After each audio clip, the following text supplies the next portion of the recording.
ಬ್ರೇಕ್ನ ನಂತರ ಬೆಂಗಳೂರು ಫಸ್ಟ್ಗೆ ಮತ್ತೆ ಸ್ವಾಗತ. ಇದೀಗ ಸಿಟಿ ರೌಂಡ್ಸ್. ನಾಳೆ ಬೆಳಗ್ಗೆ 9 ಗಂಟೆಗೆ ನಡೆಯಬೇಕಾಗಿದ್ದ ಪ್ಯಾರಾಮೆಡಿಕಲ್ ಪರೀಕ್ಷೆಗೆ ರಾತ್ರಿ ಆದರೂ ವಿದ್ಯಾರ್ಥಿಗಳಿಗೆ ಪ್ರವೇಶ ಪತ್ರ ನೀಡಿಲ್ಲ. ಇದರಿಂದ ಸಿಟ್ಟಿಗೆದ್ದ ವಿದ್ಯಾರ್ಥಿಗಳು ಬೋರ್ಡ್ ಮುಂದೆ ಪ್ರತಿಭಟನೆಗಿಳಿದ್ರು. ಆದರೆ ತಾಂತ್ರಿಕ ದೋಷದಿಂದಾಗಿ ಪ್ರವೇಶ ಪತ್ರ ನೀಡಲು ಸಾಧ್ಯವಾಗಿಲ್ಲ ಅಂತ ಬೋರ್ಡ್ ಸ್ಪಷ್ಟೀಕರಣ ನೀಡಿ ಪರೀಕ್ಷೆಯನ್ನ ಜನವರಿಗೆ ಮುಂದೂಡಿದೆ. ಬಿಬಿಎಂಪಿಯ ಬಹುಕೋಟಿ ಹಗರಣದ ತನಿಖೆಯನ್ನ ಸಿಬಿಐಗೆ ವಹಿಸಬೇಕು ಅಂತ ಒತ್ತಾಯಿಸಿ ಇವತ್ತು ಕಾಂಗ್ರೆಸ್ ಕಾರ್ಯಕರ್ತರು ಪ್ರತಿಭಟನಾ ರ್ಯಾಲಿಯನ್ನ ನಡೆಸಿದ್ರು. ಮಲ್ಲೇಶ್ವರಂ ಕ್ಷೇತ್ರವೊಂದರಲ್ಲೇ 497 ಕೋಟಿ ಹಗರಣ ನಡೆದಿದ್ದು, ಈ ಹಗರಣದ ತನಿಖೆಯನ್ನ ಸಿಬಿಐಗೆ ವಹಿಸಬೇಕು ಎಂದು ರ್ಯಾಲಿಯಲ್ಲಿ ಪಾಲ್ಗೊಂಡ ಮಾಜಿ ಶಾಸಕ ಎಂಆರ್ ಸೀತಾರಾಮ ಆಗ್ರಹಿಸಿದ್ರು. ಸೀಮೆಎಣ್ಣೆ ಕಳ್ಳನ ಬಂಧನ. ವಿಜಯನಗರದ ಮಾರೇನಹಳ್ಳಿಯ ಶೆಡ್ವೊಂದರ ಮೇಲೆ ದಾಳಿ ನಡೆಸಿದ ಪೊಲೀಸರು ಅಕ್ರಮ ಸೀಮೆಎಣ್ಣೆ ಮಾರಾಟ ಮಾಡ್ತಾ ಇದ್ದ ಮಂಜುನಾಥ್ ಎಂಬಾತನನ್ನ ಬಂಧಿಸಿದ್ರು. 6 ಬ್ಯಾರೆಲ್ ನೀಲಿ ಸೀಮೆಎಣ್ಣೆ, ಕೆಮಿಕಲ್, ಚಾಕ್ ಪೌಡರ್ ಹಾಗೂ ಟೆಂಪೋ ಸೇರಿ 1,50,000 ರೂಪಾಯಿ ಬೆಲೆ ಬಾಳುವ ಮಾಲುಗಳನ್ನು ವಶಪಡಿಸಿಕೊಂಡಿದ್ದಾರೆ. ಸರ್ಕಾರದ ವಿವಿಧ ಇಲಾಖೆಗಳಲ್ಲಿ ಕೆಲಸ ನಿರ್ವಹಿಸ್ತಾ ಇರೋ ದಿನಗೂಲಿ ನೌಕರರು ಅನಿರ್ದಿಷ್ಟಾವಧಿ ಸತ್ಯಾಗ್ರಹವನ್ನ ಕೈಗೊಂಡಿದ್ದಾರೆ. ರಾಜ್ಯದ ವಿವಿಧ ಜಿಲ್ಲೆಗಳಿಂದ ಆಗಮಿಸಿರೋ ಪ್ರತಿಭಟನಾಕಾರರು ಬೆಂಗಳೂರಿನ ಬನ್ನಪ್ಪ ಪಾರ್ಕ್ನಲ್ಲಿ ಕೆಲಸ ಕಾಯಂಗೆ ಒತ್ತಾಯಿಸಿ ಪ್ರತಿಭಟನೆಯನ್ನ ನಡೆಸುತ್ತಿದ್ದಾರೆ. ಇಂಜಿನಿಯರಿಂಗ್ ವಿದ್ಯಾರ್ಥಿಯೊಬ್ಬ ನೇಣಿಗೆ ಶರಣಾಗಿರುವ ಘಟನೆ ಬೆಂಗಳೂರಿನ ವಿಜಯನಗರದಲ್ಲಿ ನಡೆದಿದೆ. ನೆಲಮಂಗಲ ತಾಲೂಕಿನ ಮನ್ನೆ ಗ್ರಾಮದ ವಿದ್ಯಾರ್ಥಿಯಾದ ದೇವರಾಜ್ ಆದಿಚುಂಚನಗಿರಿಯ ಹಾಸ್ಟೆಲ್ನಲ್ಲಿ ನೇಣಿಗೆ ಶರಣಾಗಿದ್ದಾನೆ. ಈತ ಬೆಂಗಳೂರಿನ ಅಂಬೇಡ್ಕರ್ ಕಾಲೇಜಿನಲ್ಲಿ 7ನೇ ಸೆಮಿಸ್ಟರ್ ಮೆಕ್ಯಾನಿಕಲ್ ವಿದ್ಯಾರ್ಥಿಯಾಗಿದ್ದ.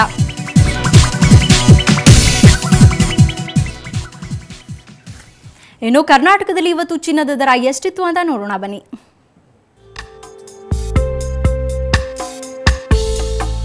$22 ಕ್ಯಾರೆಟ್ನ 10 ಗ್ರಾಂ ಚಿನ್ನಕ್ಕೆ 26,790 ರೂಪಾಯಿ. ನೆನೆಯ ದರಕ್ಕೆ ಹೋಲಿಸಿದ್ರೆ 22 ಕ್ಯಾರೆಟ್ನ ಚಿನ್ನದ ದರದಲ್ಲಿ 460 ರೂಪಾಯಿ ಇಳಿಕೆಯಾಗಿದೆ. ಇನ್ನು 24 ಕ್ಯಾರೆಟ್ನ 10 ಗ್ರಾಂ ಚಿನ್ನಕ್ಕೆ 28,990 ರೂಪಾಯಿ. ನೆನೆಯ ದರಕ್ಕೆ ಹೋಲಿಸಿದ್ರೆ 24 ಕ್ಯಾರೆಟ್ನ ಚಿನ್ನದ ದರದಲ್ಲಿ 460 ರೂಪಾಯಿ ಇಳಿಕೆಯಾಗಿದೆ.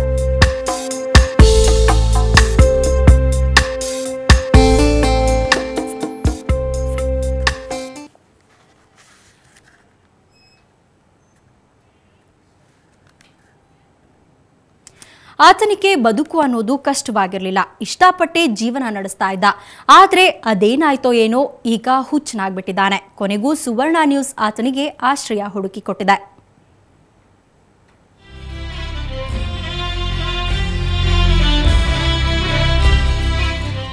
ಈತ ಮೊನ್ನೆ ತನಕ ಗಾರ್ಮೆಂಟ್ ಕಂಪನಿಯೊಂದರಲ್ಲಿ ತಕ್ಕ ಮಟ್ಟಿಗೆ ಸಂಬಳ ತಗೊಂಡು ಚೆನ್ನಾಗೇ ಇದ್ದ. ಆದ್ರೆ ಈಗ ಮಂಜುನಾಥ್ ಅನ್ನೋ ಈ ವ್ಯಕ್ತಿ ಏಕಾಏಕಿ ಹುಚ್ಚನಂತೆ ರಸ್ತೆಯಲ್ಲಿ ಬಿದ್ದಿದ್ದಾನೆ. ಕಳೆದ 4-5 ವರ್ಷಗಳಿಂದ ದೂರವಿದ್ದ ಈ ಯುವಕ ಈಗ ಮತ್ತೆ ತಾನು ಬೆಳೆದ ಪೀಣ್ಯ ಬಳಿಯ ರುಕ್ಮಿಣಿ ನಗರದ ರಸ್ತೆಗೆ ಬಂದು ಈ ರೀತಿ ಬಿದ್ದಿರೋದನ್ನ ಕಂಡ ನಿವಾಸಿಗಳು ಶಾಕ್ ಆದ್ರು. ಆದ್ರೆ ಮಗುವಾಗಿದ್ದಾಗಿನಿಂದ ಸಾಕಿ ಬೆಳೆಸಿದ ಮಾವ ಮಾತ್ರ ಇದಕ್ಕೆ ಅವನ ಅಪ್ಪ ಮತ್ತು ಮಲತಾಯಿಯೇ ಕಾರಣ ಅಂತಾರೆ.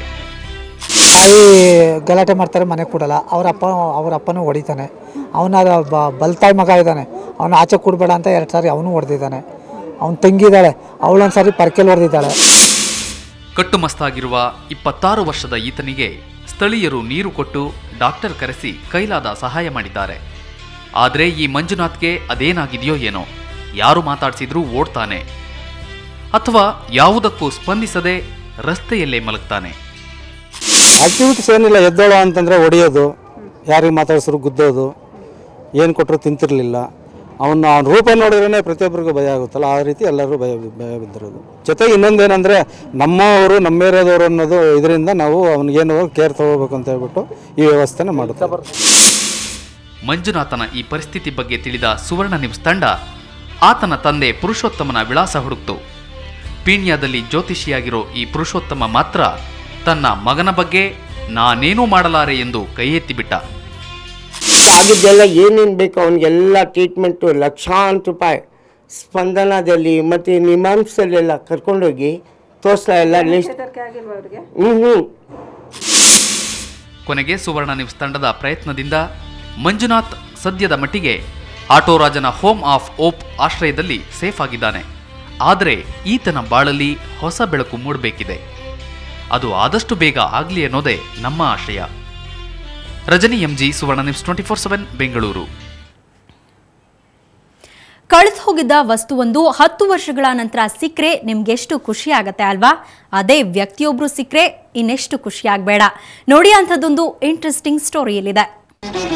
ಅಮ್ಮ ಎಂದರೆ ಏನೋ ಹರ್ಷವು, ನಮ್ಮ ಪಾಲಿಗೆ ಅವಳೇ ದೈವವು.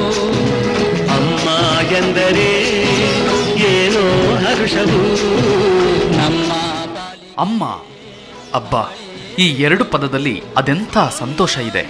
ಹೆತ್ತವರಿಂದ ದೂರಾಗಿ ಇನ್ನೇನು ಅವರು ಜೀವಮಾನದಲ್ಲಿ ಸಿಗೋದಿಲ್ಲ ಅನ್ನೋ ಗಳಿಗೆಯಲ್ಲಿ ಅಚಾನಕ್ಕಾಗಿ ತನಗಾಗಿ ಅರಸಿ ಬಂದ ಹೆತ್ತವರ ಧ್ವನಿ ಆಲಿಸಿದ ಸಂಭ್ರಮ ಅನಿತಾಳಲ್ಲಿದೆ.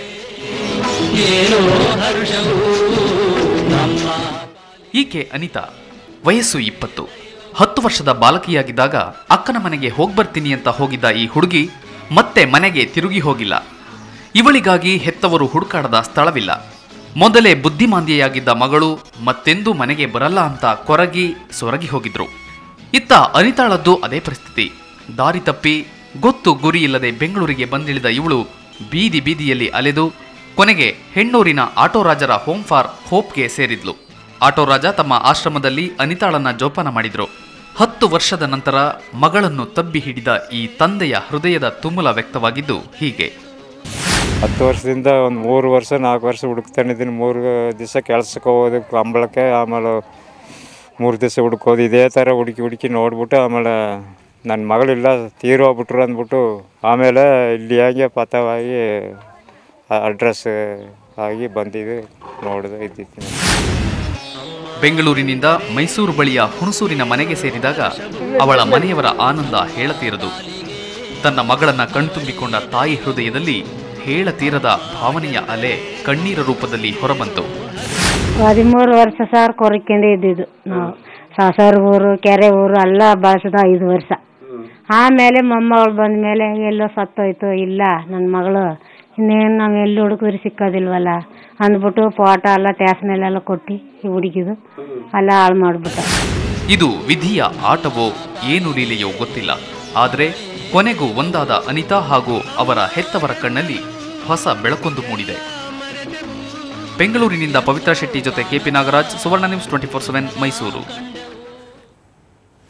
ಸ್ಟೈಲ್ ಕಿಂಗ್ ರಜನಿಕಾಂತ್ಗೆ ಇವತ್ತು ಹುಟ್ಟುಹಬ್ಬ ಅಂತ ಎಲ್ರಿಗೂ ಗೊತ್ತು. ಸಿಲಿಕಾನ್ ಸಿಟಿಯಲ್ಲಿ ರಜನಿಯ ಅಭಿಮಾನಿಗಳು ಫುಲ್ ಖುಷಿಯಾಗಿದ್ರು. ತಮ್ಮ ನೆಚ್ಚಿನ ನಟನ ಹುಟ್ಟುಹಬ್ಬ ಆಚರಿಸಿ ಸಂಭ್ರಮಿಸಿದ್ರು.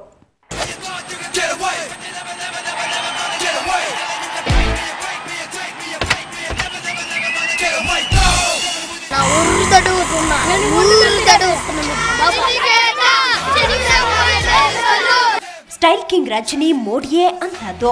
ಅವರ ಹೊಸ ಫಿಲ್ಮ್ ರಿಲೀಸ್ ಆದ್ರೆ ಸಾಕು, ಚಿತ್ರಮಂದಿರಗಳ ಮುಂದೆ ಅಭಿಮಾನಿಗಳು ಕ್ಯೂ ನಿಂತು ಟಿಕೆಟ್ ಖರೀದಿಸ್ತಾರೆ. ಇನ್ನು ರಜನಿಗೆ ಇವತ್ತು 62ನೇ ಹುಟ್ಟುಹಬ್ಬದ ಸಂಭ್ರಮ. ಅಭಿಮಾನಿಗಳು ಸುಮ್ಮನೆ ಇರ್ತಾರಾ? ಬೆಂಗಳೂರಿನಲ್ಲಿ ರಜನಿ ಅಭಿಮಾನಿಗಳು ಇವತ್ತು ಸ್ಟೈಲ್ ಕಿಂಗ್ರ ಹುಟ್ಟುಹಬ್ಬವನ್ನ ಸಂಭ್ರಮದಿಂದ ಆಚರಿಸಿದ್ರು. ಹುಟ್ಟುಹಬ್ಬವನ್ನ ಪಟಾಕಿ ಸಿಡಿಸುವ ಮೂಲಕ ಸಂಭ್ರಮಿಸಿದ್ರು. ರಜನಿ ಕಟೌಟ್ಗೆ ಕ್ಷೀರಾಭಿಷೇಕ ಕೂಡ ಮಾಡಲಾಯಿತು. ಸಣ್ಣ ವಯಸ್ಸಿನ ಕಾಲದಲ್ಲಿ ಹುಟ್ಟುಹಬ್ಬ ಅನ್ನೋ ಒಂದು ವೈಶಿಷ್ಟ್ಯತೆ ಏನೂ ಇರಲಿಲ್ಲ. ಯಾಕೆಂದರೆ ಮನೇಲಿ ತಂದೆ ತಾಯಿ ಇರೋರು, ನಾವು ಸ್ನೇಹಿತರಿರ್ತಾ ಇದ್ವಿ. 10 ಪೈಸಾ ಕೊಟ್ಟರೆ 25 ಚಾಕ್ಲೇಟ್ ಬರೋದು. ಒಂದೊಂದು ಚಾಕ್ಲೇಟ್ ಅವ್ನಿಗೆ ಯಾರ್ಯಾರು ಆತ್ಮೀಯರು ಇರ್ತಾರೋ ಅವ್ರಿಗೆಲ್ಲ ಕೊಟ್ಕೊಂಡು ಶಾಲೆ ಒಳಗೆ ಮುಗಿಸ್ತಾ ಇದ್ವಿ. ಇಂದಿನ ಕಾಲದಲ್ಲಿ ಇಡೀ ಪ್ರಪಂಚಕ್ಕೆ ಒಬ್ಬ ಗುರುತಾದ ವ್ಯಕ್ತಿ ಆಗಿರೋದ್ರಿಂದ ಅವನಿಗೆ ಅಂತ ಒಂದಷ್ಟು ಜನ ಫ್ಯಾನ್ಸ್ ಇದ್ದಾರೆ. ಆ ಫ್ಯಾನ್ಸ್ಗಳೆಲ್ಲ ಸೇರಿ ದೇವಸ್ಥಾನಗಳ ಮುಂದೆ ದೊಡ್ಡ ದೊಡ್ಡ ವಿಶೇಷವಾಗಿ ದೇವರುಗಳಿಗೆ ಪೂಜೆ ಮಾಡಿ ಗವಿಗಂಗಾಧರೇಶ್ವರ ದೇವಾಲಯದಲ್ಲಿ ಅಭಿಷೇಕ, ಪೂಜಾ ಕೈಂಕರ್ಯಗಳು ನಡೆದವು. ಸರ್ಕಾರಿ ಪ್ರೌಢಶಾಲೆಯಲ್ಲಿ ರಜನಿ ಅಭಿಮಾನಿ ಬಳಗದ ವತಿಯಿಂದ ಶಾಲಾ ವಿದ್ಯಾರ್ಥಿಗಳಿಗೆ ಪುಸ್ತಕ ಹಾಗೂ ಚಾಕ್ಲೇಟ್ ಹಂಚಲಾಯಿತು. ಈ ಮೂಲಕ ರಜನಿ 100 ವರ್ಷ ಬಾಳಲಿ ಅಂತ ಹಾರೈಸಲಾಯಿತು. ಸಾಯ್ಗೋಲ್ಡ್ ಪ್ಯಾಲೇಸ್ ಮಾಲೀಕ ಶರವಣ ಸಹ ಮಕ್ಕಳಿಗೆ ಸಿಹಿ ಬಟ್ಟೆ ಹಂಚಿದರು. ರಜನಿಕಾಂತ್ ಓದಿರೋ ಪಾಠಶಾಲೆ, ಈ ಬಿಲ್ಡಿಂಗ್ ನೋಡಿ ಯಾವ ಥರ ಇದೆ ಅಂತ ನೋಡಿ. ಇದು ಸುಮಾರು ವರ್ಷಗಳಿಂದ ನಮ್ಮ ಕೂಗು ಇದು. ಇದನ್ನು ಸರ್ಕಾರದಿಂದ ಕೂಡ ಹಣ ಬಿಡುಗಡೆ ಆಗಿದೆ. ಆದರೂ ಕೂಡ ಮಳತಾಯಿ ಧೋರಣೆ ವಹಿಸಿಕೊಂಡು ಇಲ್ಲಿರೋ ಪ್ರಮುಖರು, ರಾಜಕಾರಣಿಗಳು ಕೂಡ ಇದಕ್ಕೆ ಅಡ್ಡಗಾಲಾಗ್ತಾ ಇದ್ದಾರೆ. ಇದಕ್ಕೆ ಯಾವುದೇ ಕಾರಣ ಕೂಡ ನಾವು ಬಿಡಲ್ಲ. ಈ ಮಕ್ಕಳಿಗೆ ನಾಳೆ ದಿನ ಏನೋ ಹೆಚ್ಚು ಕಮ್ಮಿ ಆದರೆ ಬಂದು ನೋಡೋರು ಯಾರು? ಇದೇ ವೇಳೆ ಸರ್ಕಾರಿ ಪ್ರೌಢಶಾಲೆ ಮಕ್ಕಳು ಮೂಲ ಸೌಕರ್ಯಗಳಿಗೆ ಆಗ್ರಹಿಸಿ ಪ್ರತಿಭಟನೆ ನಡೆಸಿದ್ರು. ಒಟ್ನಲ್ಲಿ ಇವತ್ತು ಸೂಪರ್ ಸ್ಟಾರ್ ರಜನಿಯ ಬರ್ತ್ಡೇ ಬೆಂಗಳೂರಿನೆಲ್ಲೆಡೆ ಹರಡಿತ್ತು. ರಜನಿಗೆ ಜೈಕಾರ ಹಾಕಿ ಅಭಿಮಾನಿಗಳು ಸಂಭ್ರಮಿಸಿದ್ರು. ನಂದಿನಿ ಜೆ, ಸುವರ್ಣ ನ್ಯೂಸ್ 24/7 ಬೆಂಗಳೂರು.